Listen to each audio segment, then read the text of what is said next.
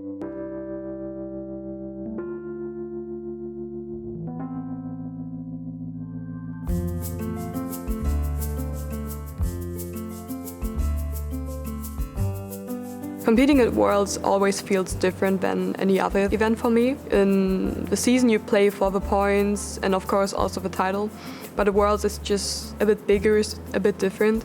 So I think playing is the most fun for me, but also just testing with friends on Thursday and Wednesday was great. So most testing groups, they only talk about Pokemon, they don't hang out too much, but with us, we hang out with each other pretty much the whole event. My go-to person for advice out of the group is probably Isaiah, just because how accomplished he is and how much he thinks things out. I've loved getting to know Reagan better this year. We've been friends for forever. He was pretty much my first close friend in Pokemon, so it's been awesome getting to, I guess, reconnect with him even more this year, and I've really seen him grow as a player, become closer with the testing group, and he's been one of the main ones that I've kind of relied on through testing these past few days. Oh my god! There it is. Dude, what is wrong with you? Let's go. And then me and Reagan, I was like trying to play a game against him, and then Reagan was sitting there. I was like looking at the list, and Reagan was sitting there, and then we were trying to figure out the proxies, and it was so bad. Whenever their testing group began to come together with the older dogs, Sam Chin, and then you have John, Isaiah, Reagan, and Bakari, it's not only a Pokemon preparation, but just family. I've honestly been shocked that they made it through a full season and they're still now testing together, because there's just differences in opinion. I think what's kept them together is their commitment to one another. So would you be worried about others playing slow, bro? How are we beating that? I trust Isaiah and Justin sometimes more than myself, honestly, when they've made a decision on a deck that I can like put my tournament in their hands. I trust like my testing, but I also trust theirs just as much.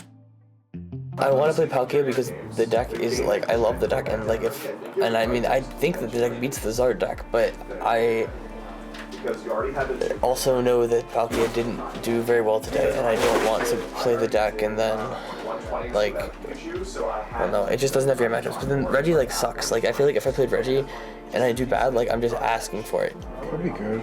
I mean, There's so many ways to play it. But like in theory, I mean, it has good matchups. Even you do your one thing, you can do it really well. It's just. Reagan, what exact matchups is the slacking? I guess this is the hard part of Pokemon, right? If there's an easy deck, then whatever else. What would you play? This format's just really hard to solve. No, you played again. Yeah, see, you did fine. I want to be sure and confident in every last card. And the testing the day before and the night before is some of those valuable things, because you take all the months or weeks, whatever it's been, of information, and then you cram that all together, you take the lessons that you've learned, and then you find the best deck, you make the best deck you can make.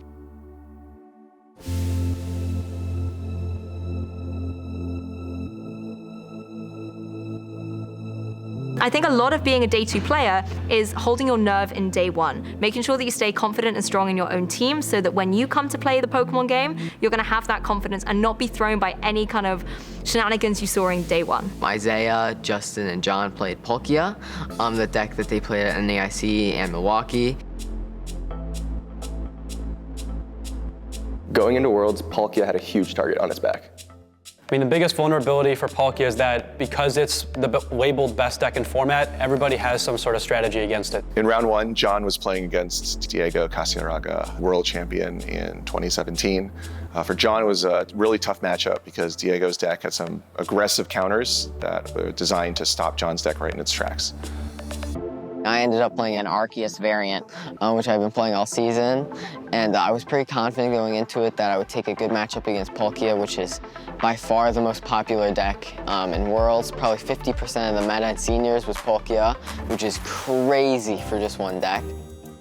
Kaya puts in a lot of time, a lot of practice, a lot of testing, and that's with her and her brothers. They've done their homework, they're ready to play, and they feel confident that they can either take home a tournament or place really well. Having Dario here is always nice. He doesn't have a lot of time because of his studies and stuff, so it's always nice to like get him back to a tournament.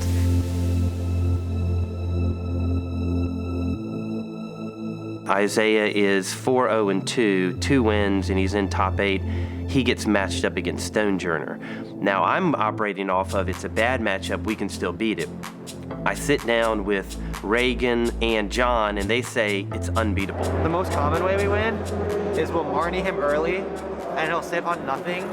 We'll swing into the Stonejourner. It's pretty much impossible for us to one-shot it. I don't know. There's no way for him to beat it. I mean, they play this to beat Isaiah, so I'm feeling like, this is the end of our world's opportunity. I see Isaiah pretty late in game 1 begin to, he's counting, and I'm like, the only way he's counting is if Isaiah feels like, I think I could win this right here, and he does a play where I'm pretty sure he did a quick shooting and then he did a quad goon and got Stonejourner, and he wins a long game 1, and it was like, we're back alive, baby. Let's go, baby. One more. One more, dude. Yeah. There you go. Dude, how'd you do that? Easy. Whoa, that move. Yeah, easy. I knew you were gonna say easy.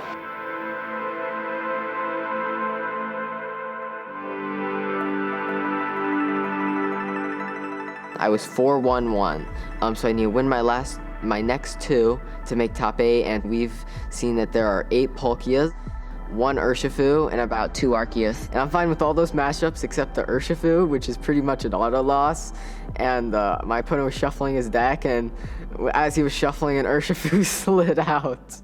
So Reagan does a good job of masking like that super emotional energy.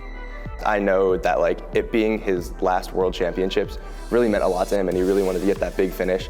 So that moment of seeing him play against the Urshifu deck that virtually no one was playing in the tournament, the one bad matchup that he hit was just devastating. So I was pretty defeated at that. I tried my best. I tried to take different routes against him since it wasn't exactly a deck we tested against. It's kind of a rogue deck, and he destroyed me. He 2-0'd me.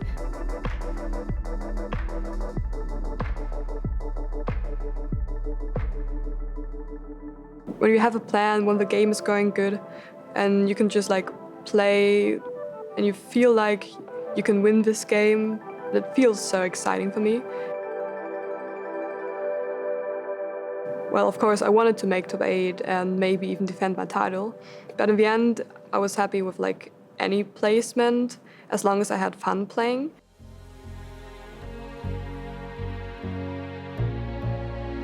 The London Open is essentially another tournament that goes on at Worlds for people who want to just attend Worlds to spectate and have fun, or for people who don't make it through to top cut. This is actually the first time I played the Open after Worlds, because usually the Open clash with day 2. So it's very nice to play the next day, even though it's a lot, like playing 8 rounds at Worlds and now in the Open. We played 6 rounds yesterday and 2 today, and I went 7-0-1 in total. In the end, it came down to a tiebreaker between me and second place, but I came out as first place. So I just won the London Open I played in. In the final round, I hit probably the worst matchup I could hit for my win in, which was unfortunate.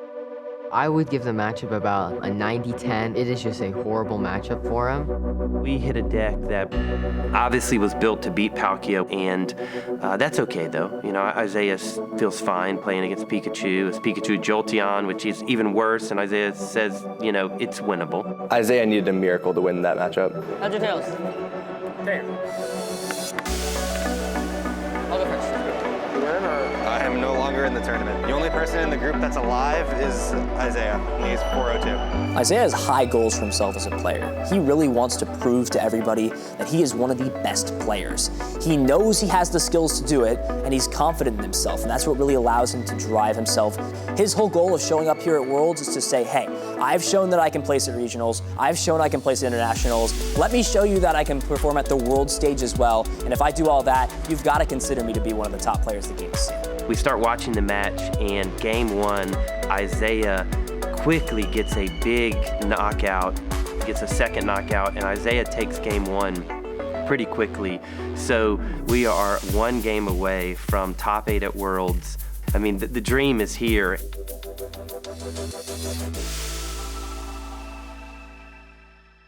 I think some of the most beautiful moments for me with a kid, you know, whether it's a final of a regional or of an international, seeing this row of teammates who could leave because they're out of the tournament, but they're not leaving. They're there, ready to hug Isaiah or hug John or whoever it might be, because their teammate's success is as good as theirs. And man, that's where I've seen this year, you have something special. Game 2, we're in a good position. There was a moment in game 2 where I thought, we're in, we got this. And so then we lose game 2, and game 3, the only way we're gonna beat this deck is if we get a really good start. I can't take it anymore. I don't wanna watch the look on the face that would be the end of it. When my dad was pacing, I kind of like looked back, and I remember specifically seeing John and then seeing some of Isaiah's friends, and then I just kind of stepped back, and it was this whole like crescent moon of people. It was very tense, like you could feel the eyes. I mean, my heart was beating fast. I was just like, come on, come on. All of a sudden, Isaiah set up, his opponent set up, we got a game. And there was a chance, a couple turns, opponent couldn't get energy.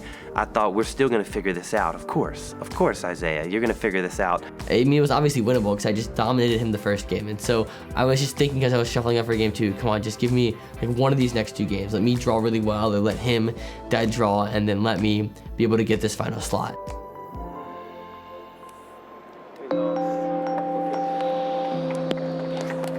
Congrats.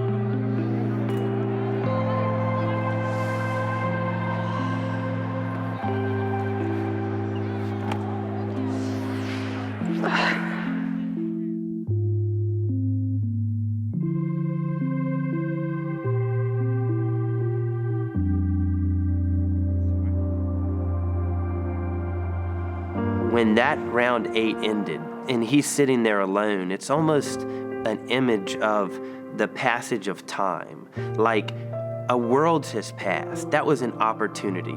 It's not everything in life, but it was one that he had, and it's gone. When I see Isaiah walk away and sit down after losing, I'm proud because I know he's fully in the moment. He's taking it in. You know, I really got to see my older brother in his element. I got to see him win, I got to see him lose, you know, I got to see him be very happy and very sad, you know. And most importantly, like I got to see the impact that he's made on everybody else. One of the great moments after we hugged Isaiah, the Japanese opponent who just beat him came over and wanted to embrace Isaiah and tell him, I've watched you. Oh, you watched me? Yes, I know. Congrats, go win. Congratulations. To me, that was a little glimpse of what Isaiah and I always start off with, which is a good name is to be chosen above great riches. And it was a little glimpse of you've chosen and you've got a great name, son. And I think that'll be something we talk about just as much as we talk about the loss in the months to come. I pick up my Arceus with powerful belt and I win the game with slacking because he had big charm. But I didn't. So I game three. Game 1 I rolled him. I'm already packed in turn 2. Up top. All right, let's move. Yeah. He already left again. Yeah. What's up? Also, everyone's trying to work with us, Isaiah. The Australians talk to me. Japan talk to him.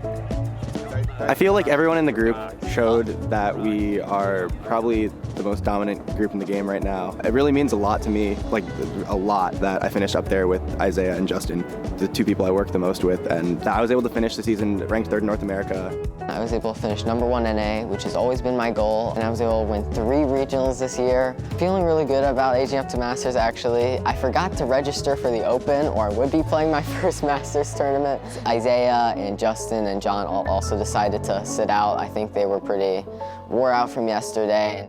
There's definitely a lot of emotions just in the fact that the World Championships has ended, and it's an event that I've put so much time into, and it'll probably hit me on the flight back that, you know, it's over and that I was so close. But at the end of the day, there's another season right around the corner that I'll be playing in, and so gotta turn our focus there. As a person who was early eliminated from Worlds, was able to play in the London Open. I played a different deck that I think was more aggressive and took less time, so I would tie fewer rounds, and thankfully I was able to go 8-2 to squeak into the top 8. I'm going into next season currently at #1 in our group, and look out everyone, I'm not giving up the lead. When I first started playing Pokemon competitively, the oldest players who played were maybe teenagers and maybe in their early 20s. You know, I started the game when I was 9 years old, and now I'm 33. So I've always been in that group of sort of the oldest players, and now a lot of us are getting married, having kids. And in 2017, the very first Pokédad became a world champion. Diego Casiraga, his wife had just given birth. They had a beautiful child, and he was a real first Pokédad world champion. And we're going to see more and more of those, and I can't wait to potentially be one myself. I'll wait till I have a child to win Worlds. That seems fair. Trading card game, London Open, juniors and seniors. You may begin. When you just start the game, it's necessary to accept the fact that you'll just, lose. You will not always do well, even if you think that you've prepared the best or play the best deck. And it might just happen that you won't draw as well, or that you might make a misplay. And it just happens. It's not a bad thing. It doesn't determine that you're a bad player just because you did not so well at the tournament. There's always going to be next match and next tournament, just to breathe sometimes during games. Going back to that kid I was whenever I first found Pokemon cards, I think that if I could see who I've become today, then I would be so happy with it. I would be so excited. I've been playing this game competitively for about 12 years now, and the community and my friends here have basically raised me, because I'm 20 right now. So I started playing when I was 8 years old, when I was very young. Friendship in the community means a lot more to me because the close friends I've made, I look at like my family. I look at them all like my brothers. They're family to me, and I love them. Once I get back, I want to be part of that process of getting people back involved. I want to be able to see the people I haven't seen in forever. I want to help bring that back to life. I want to be part of that healing process. I want to make sure that they are enjoying this game that I have grown to love. And I'm excited to be a part of that.